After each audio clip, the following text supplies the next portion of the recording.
नमस्कार दोस्तों, आप सभी का स्वागत है आपके अपने फिटनेस चैनल धर्म से फिटनेस पे। इस वीडियो में आज हम देखेंगे कि पोषण यानी न्यूट्रिशन क्या होता है और उसके प्रकार क्या क्या होते हैं। तो आइए इस वीडियो को शुरू कर लेते हैं। पोषण क्या है या न्यूट्रिशन क्या है? सभी जीवों को, चाहे वो पेड़ हो या जंतु या मनुष्य हो, सभी को अपने दैनिक जीवन में विभिन्न क्रियाओं को करने के लिए ऊर्जा की आवश्यकता होती है। दरअसल यदि आप जीवों को एक मशीन की तरह भी देखें तो यह पाएंगे कि एक मशीन बिना ऊर्जा के कार्य नहीं कर सकती। उसी प्रकार जीव भी बिना ऊर्जा के दैनिक कार्य नहीं कर सकते। जीवों को उत्सर्जन, श्वसन और संतति जैसी क्रियाएं करनी होती हैं, जिन्हें करने में वे तभी सक्षम हो पाते हैं जब वे पोषित होते हैं। जीवों को आवश्यक ऊर्जा पोषण द्वारा प्राप्त होती है। जिस प्रकार जीवों द्वारा करने वाली क्रियाएं अलग अलग वर्गों से हैं, उसी प्रकार उस क्रियाओं के लिए वांछित पोषण भी अलग अलग प्रकार का होता है। जैसे यदि उन्हें तुरंत ऊर्जा चाहिए तो वे कार्बोहाइड्रेट की ओर जाते हैं, यदि उन्हें रोगों से लड़ना होता है तो वो विटामिन्स की ओर रुख करते हैं। इसी आधार पर पोषण के अलग अलग प्रकार होते हैं एवं उन पोषक तत्वों की संग्रहित करने वाले खाद्य पदार्थ भी अलग अलग होते हैं। आइए पोषण के प्रकार जान लेते हैं। जिस प्रकार सजीव ऊर्जा द्वारा अलग अलग क्रियाएं करते हैं, उसी प्रकार सजीवों द्वारा अलग अलग प्रकार के पोषण की भी आवश्यकता होती है। सजीवों की इन्हीं आवश्यकता पर पोषण के निम्न प्रकार हैं। उनमें से protein, vitamins, minerals, carbohydrates, fat, water, zinc हैं। आइए देखते हैं प्रोटीन क्या होता है। प्रोटीन जीवों द्वारा सबसे ज़्यादा वांछित पोषण होता है। प्रोटीन के अनेकों फायदे एवं नुकसान हैं। प्रोटीन की सहायता से शरीर में हुई क्षति को पूरा किया जा सकता है। इसका मुख्य कार्य ही रोगों से लड़ने का और मरम्मत एवं निर्माण का होता है। प्रोटीन के स्रोत को यदि 1 ग्राम लिया जाए तो यह कुल 1 ग्राम प्रोटीन में 4 कैलोरी देता है। प्रतिदिन सामान्य मनुष्य को 600 प्रोटीन कैलोरी की ज़रूरत होती है। प्रोटीन के कई फायदे हैं, लेकिन उसके प्रति कई नुकसान भी हैं। आगे इस वीडियो में हम वही देखेंगे। प्रोटीन के फायदे कौन कौन से हैं? प्रोटीन से भूख नियंत्रित रहती है, भूख का संतुलन निर्धारित होता है। प्रोटीन के सेवन से मांसपेशियां मजबूत होती हैं। प्रोटीन वजन कम करने में काफ़ी ज़्यादा सहायक है। प्रोटीन की रोग प्रतिरोधक क्षमता लाजवाब होती है। प्रोटीन बालों, त्वचा को खोई हुई रंग लौटा देता है। प्रोटीन के सेवन से शरीर में रक्त कोशिका, नाखून, त्वचा, बाल और अन्य अंगों का निर्माण एवं मरम्मत होती है। प्रोटीन के सेवन से तनाव को कम किया जा सकता है। प्रोटीन की मदद से ऊतकों एवं कोशिकाओं की मरम्मत होती है। प्रोटीन शरीर के कार्य प्रणाली को काफ़ी हद तक सुरक्षित रखता है। आइए इसके नुकसान जान लेते हैं। प्रोटीन के अत्यधिक सेवन से किडनी संबंधित रोग भी हो सकते हैं। प्रोटीन से मूत्र संबंधित रोग भी हो सकते हैं। प्रोटीन का प्रतिशत दैनिक जीवन की कैलोरी में केवल 30% ही होना चाहिए। प्रोटीन के अत्यधिक सेवन से शरीर में कोलेस्ट्रॉल का स्तर भी बढ़ सकता है और यह हृदय के लिए काफ़ी ज़्यादा नुकसानदेह होता है। प्रोटीन के स्रोत कौन कौन से हैं या सोर्स कौन कौन से हैं? प्रोटीन अंडा, मीट, मछली, सोयाबीन, राजमा, मूंग, अरहर, कद्दू के दाने इत्यादि, इन सभी चीज़ों में आपको प्रोटीन के सोर्स मिल जाते हैं। यदि आप लोगों को प्रोटीन के मिथ के बारे में जानना है तो मैंने उसके ऊपर भी एक वीडियो बनाई है। आप आई बटन पर क्लिक करके उस वीडियो को भी देख सकते हैं। आइए देख लेते हैं विटामिन और मिनरल क्या होता है। जहाँ प्रोटीन शरीर में मरम्मत का कार्य करते हैं, वहीं विटामिन्स और मिनरल्स शरीर के कार्य प्रणाली को देखते हैं और शरीर को सुचारू ढंग से चलाने में मदद करते हैं। यदि भोजन में विटामिन और मिनरल को न रखा जाए तब वह संतुलित भोजन नहीं कहलाता। विटामिन कई प्रकार के होते हैं, जैसे vitamin A, B, C, D, E और तरह तरह के। हर प्रकार के विटामिन्स का एक अलग कार्य होता है। जैसे विटामिन ए का प्रयोग आँखों के लिए किया जाता है और यह रतौंधी नामक बीमारी को ठीक करने में सहायक होती है। Vitamin A, vitamin D, vitamin E एवं विटामिन के फैट का निर्माण करता है, यानी कि ये मांसपेशियों के निर्माण एवं वृद्धि में काफ़ी सहायक होते हैं। वहीं विटामिन सी, बी जलीय विटामिन है, यानी कि ये रक्त की शुद्धता और निर्माण के लिए सहायक होते हैं।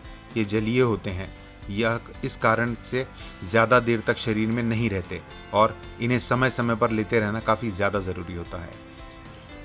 विटामिन और मिनरल्स के फायदे। ये हमारे हृदय, मेटाबॉलिज्म और हड्डियों की स्वास्थ्य के लिए बहुत ही महत्वपूर्ण होते हैं। विटामिन और मिनरल का सबसे ज़्यादा फायदा हमारे हृदय को होता है। दरअसल विटामिन के कुछ प्रकार जैसे ए, सी और ई के साथ बीटा कैरोटीन में एंटीऑक्सीडेंट गुण होते हैं। ये हृदय को शुद्ध रखते हैं और रक्त की शुद्धता बनाए रखते हैं। विटामिन B3 और नियासिन की मौजूदगी के कारण कोलेस्ट्रॉल लेवल में काफ़ी ज़्यादा कम हो जाता है। मेटाबॉलिज्म एक प्रकार की प्रक्रिया है जिसके अंतर्गत पोषक तत्वों को संग्रहित किया जाता है और उन्हें समय समय पर जलाया जाता है। ऐसे पोषक तत्वों में संग्रहित होने वाले तत्व केवल मिनरल और विटामिन सी होते हैं, क्योंकि इन्हीं के अंदर संग्रहित होने की विशेषता होती है। विटामिन्स एवं मिनरल हड्डियों की स्वास्थ्यता के लिए काफ़ी ज़्यादा आवश्यक तत्व है। यदि विटामिन्स और मिनरल का शरीर में संतुलन न बना रहे तो हड्डियां टूटने का खतरा काफ़ी ज़्यादा बढ़ जाता है, क्योंकि हड्डियों के जोड़ की प्रतिरोधी क्षमता खो जाती है। हड्डियों के लिए विशेष रूप से आवश्यक तत्व विटामिन डी और विटामिन के हैं। इन दोनों की मौजूदगी के बिना हड्डी कैल्शियम ग्रहण नहीं कर सकता। आइए देखते हैं विटामिन्स और मिनरल के कुछ नुकसान। यदि इन्हीं चिकित्सक के परामर्श के बिना नहीं लिया गया तो ये नकारात्मक कार्य करते हैं। ये फास्फोरस का निर्माण करते हैं, जिससे कई सारे ऊतकों का नुकसान पहुंचता है। विटामिन का यदि ज़्यादा सेवन किया जाए तो पेट दर्द, डायरिया जैसी बीमारियां हो सकती हैं। यदि प्रतिदिन आप 10 मिलीग्राम से ज़्यादा विटामिन बी का सेवन करते हैं तो आपको लकवा मारने की संभावना कई गुना बढ़ जाती है। ये जिंक का भी निर्माण करते हैं, जो शरीर में प्रतिरोधक क्षमता को क्षति पहुँचाता है। विटामिन मिनरल के स्रोत क्या क्या हैं या इनके सोर्सेज कौन कौन से हैं? विटामिन और मिनरल यूँ तो लगभग हर खाद्य पदार्थ में मौजूद होते हैं, लेकिन मीट, सूखे मेवे और दालें इनकी मुख्य स्रोत माने जाते हैं। आइए देखते हैं कार्बोहाइड्रेट्स क्या होते हैं। कार्बोहाइड्रेट सभी पोषकों में सबसे विशेष पोषक है, क्योंकि ये शरीर को तुरंत ऊर्जा प्रदान करता है। कार्बोहाइड्रेट शरीर में पानी की कमी को भी पूर्ण करता है, क्योंकि इनमें पानी जितना ही ऑक्सीजन और हाइड्रोजन मौजूद होता है। और आश्चर्यजनक कारक यह है कि मौजूद ऑक्सीजन और हाइड्रोजन का अनुपात भी जल जितना ही होता है। कार्बोहाइड्रेट ऊर्जा के मुख्य स्रोतों में से एक है। यदि भोजन में इसका सेवन न किया जाए तो शरीर कार्य करना लगभग बंद कर सकता है। एक सामान्य मनुष्य को 225 से 335 ग्राम कार्बोहाइड्रेट्स की आवश्यकता हर दिन होती है, और यह कैलोरी में गिना जाए तो यह लगभग 900 से 1300 कैलोरी प्रदान करता है। आई बटन पर क्लिक करके आप मेरी कैलोरी वाली वीडियो भी देख सकते हैं। आइए कार्बोहाइड्रेट के प्रकार देख लेते हैं। कार्बोहाइड्रेट एक बेहद विस्तृत पोषक है और ये लगभग हर खाद्य पदार्थ में मौजूद होता है। कार्बोहाइड्रेट के विस्तार के कारण कार्बोहाइड्रेट के कई प्रकार भी खोजी गई हैं। वे प्रकार हैं स्टार्च, फाइबर और चीनी। कार्बोहाइड्रेट्स के क्या क्या लाभ होते हैं? कार्बोहाइड्रेट शरीर को तुरंत ऊर्जा प्रदान करता है एवं चुस्त दुरुस्त करने में सहायक होता है। कार्बोहाइड्रेट शरीर को विभिन्न तरह से रोगों से बचाता है। यह पाचन तंत्र को स्वस्थ रखता है। कार्बोहाइड्रेट की मदद से मोटापे को भी कम किया जा सकता है। आइए कार्बोहाइड्रेट के कुछ नुकसान देख लेते हैं। कार्बोहाइड्रेट यदि अधिकता से लिया जाए तो यह मोटापे को काफ़ी तेज़ी से बढ़ाता है। यदि कार्बोहाइड्रेट का सेवन ज़्यादा किया जाए तब यह सीधा घात हृदय पर करता है और इसका प्रभाव हमारे दिमाग पर भी पड़ता है। यह ग्लूकोज में रक्त की मात्रा बढ़ा देता है। इसके कारण याददाश्त पर नकारात्मक प्रभाव भी पड़ता है। कार्बोहाइड्रेट की अधिकता से बीमारियां जैसे डिमेंशिया, अल्जाइमर इत्यादि हो जाते हैं। कार्बोहाइड्रेट्स के स्रोत कौन कौन से हैं या सोर्स कौन कौन से हैं? चीनी, स्टार्च, फाइबर जैसे सब्जियां, बीन्स, मटर, अन्य, इनसे आप कार्बोहाइड्रेट्स पा सकते हैं। फैट्स या वसा क्या होता है? फैट हमारे शरीर में कई सारे मुख्य कार्यों के लिए ज़रूरी होता है। यह तुरंत ऊर्जा प्रदान करने से लेकर ऊर्जा के संग्रहण तक कार्य करता है। फैट के स्रोत।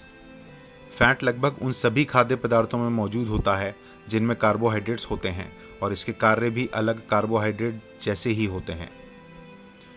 फैट के मुख्य स्रोत हैं दूध से बने पदार्थ, मांस, सूखे मेवे और हरी सब्जियां। आइए देखते हैं शरीर के लिए पोषण या न्यूट्रिशन की आवश्यकता क्या है। किसी भी सजीव को जीवित रखने के लिए जिन क्रियाओं को करना होता है उन क्रियाओं को करने के लिए पोषण की आवश्यकता होती है। पोषण के निम्न कार्य हैं। ऊर्जा। पोषण का कार्य ऊर्जा देने का सबसे अधिक है। बिना पोषण के ऊर्जा दिए कोई भी सजीव जीवित नहीं रह सकता। शारीरिक मरम्मत। पोषण का दूसरा कार्य शरीर की मरम्मत करना भी होता है। जिस तरह आप देखते हैं मशीन में डाला गया ईंधन केवल उसे चलाता है, वहीं शरीर में ऊर्जा के लिए अश्वशोषित किया गया ईंधन न केवल ऊर्जा देता है बल्कि शरीर की क्षतिपूर्ति भी करता है। पाचन नियंत्रण। पोषक तत्व शरीर की कार्य प्रणाली को सुचारू ढंग से चलाने में काफ़ी ज़्यादा सहायक होते हैं। ये पाचन तंत्र से लेकर हृदय प्रणाली तक को स्वस्थ रखते हैं। प्रतिदिन कितना पोषण की आवश्यकता होती है? पोषण की ज़रूरत अलग अलग व्यक्ति पर निर्भर करती है। यदि किसी व्यक्ति का शरीर स्वस्थ है तो उसे अपेक्षाकृत कम पोषण की आवश्यकता होगी। वहीं यदि कोई व्यक्ति बीमार है तो वह ज़्यादा पोषण तत्व की मांग करेगा। वहीं यदि किसी की उम्र युवा है तो वह व्यक्ति संतुलित आहार लेगा। वहीं बचपन में ज़्यादा और बुढ़ापे में कम पोषण की आवश्यकता होती है। सामान्य तौर पर आपको निम्न मानकों पर अलग अलग पोषण की आवश्यकताएं होती हैं, जैसे प्रोटीन की आवश्यकता कुल 64 ग्राम तरल पदार्थों में होती है और इतना ही लगभग ठोस पदार्थ में भी।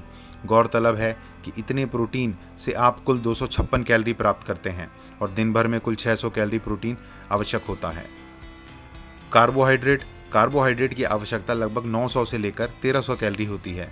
यदि आप ज़्यादा खाते हैं तो यह आपके कुल भोजन का 45 से लेकर 65% तक होना चाहिए। मिनरल्स, यह भोजन का कुल 50% होना चाहिए। विटामिन्स की आवश्यकता आपकी संरचना पर निर्भर करती है। संपूर्ण खाने के 55% विटामिन होना आवश्यक है। विटामिन बी का सेवन 10 ग्राम से ज़्यादा न करें। फैट या वसा का निर्धारण कार्बोहाइड्रेट पर निर्भर करता है। यदि कार्बोहाइड्रेट कम हो तो फैट ज़्यादा रखें। जिंक, 10 से 20% जिंक सेहत के लिए फ़ायदेमंद होता है। यदि इससे ज़्यादा जिंक का सेवन किया जाए तो वह हानिकारक दिशा में कार्य कर सकते हैं। तो दोस्तों, आज की वीडियो में बस इतना ही। तो कैसी लगी आपको न्यूट्रिशन के बारे में ये जानकारी? अगर आपको ये वीडियो अच्छा लगा हो तो इस चैनल को ज़रूर सब्सक्राइब करें और इसको ज़्यादा से ज़्यादा शेयर करें। लाइक बटन ज़रूर दबाएं और अगर आपको मुझसे कुछ पूछना है तो आप कमेंट बॉक्स में मुझसे पूछ सकते हैं और बेल आइकॉन दबाना मत भूलिएगा, ताकि फ्यूचर में मैं कभी भी हेल्थ से रिलेटेड कोई इन्फॉर्मेटिव वीडियो बनाऊं तो वो सबसे पहले आप तक पहुंचे और आपके ज्ञान में वृद्धि हो सके। तो मिलते हैं अगले वीडियो में। Thank you.